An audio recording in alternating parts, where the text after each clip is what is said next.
I haven't had much experience with minorities in the technology world in this business. I did in some of my prior businesses and certainly did when I was a lawyer. I had clients who were African American who had started businesses that were technical in nature. But I see more and more of that happening. It's not much different also with women in technology.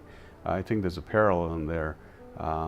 And it's something that needs to be fostered. It needs to be encouraged, and if both government and private sectors need to be able to look at that resource and make sure that we are able to use it fully.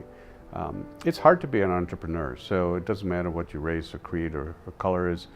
All of us need encouragement, and I think if you happen to be a woman or African American or a minority, having that encouragement kind of gives you a lot of boost to say, you know what, I will succeed. So I think everybody should try that. I think innovating a technology startup in the Midwest and most places is tough.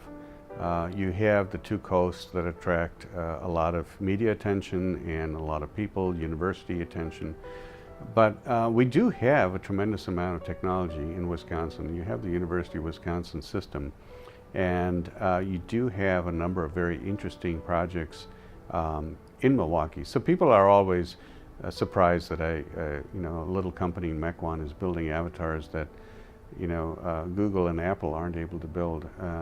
But part of what I chose to do was to not be geographically centric.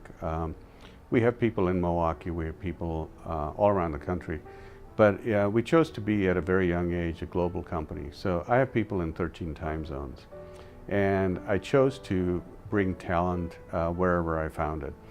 So interestingly enough, that also allowed me to find people who came to me because they were connected with other people. So I realized the power of the network and being able to find people around the world who understood what we were doing and wanted to kind of join in the journey. So we have people in Portugal, Istanbul, India, Bristol, England. And for a company that currently, is less than 50 people, that's a pretty amazing workforce. So, so I don't worry about being able to attract technology in Milwaukee as much as being able to attract really talented people.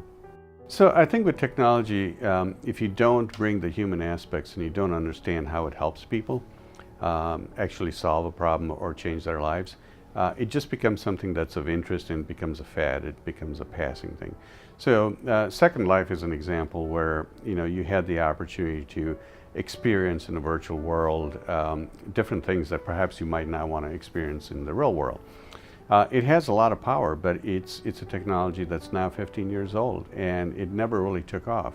And when you take a look at companies like MySpace or others, and you look at Facebook, and you ask why did one thrive and the other one not survive, I think a lot of it has to do with how the human touches are incorporated into that technology. So our company's tagline is the art and science of empathy.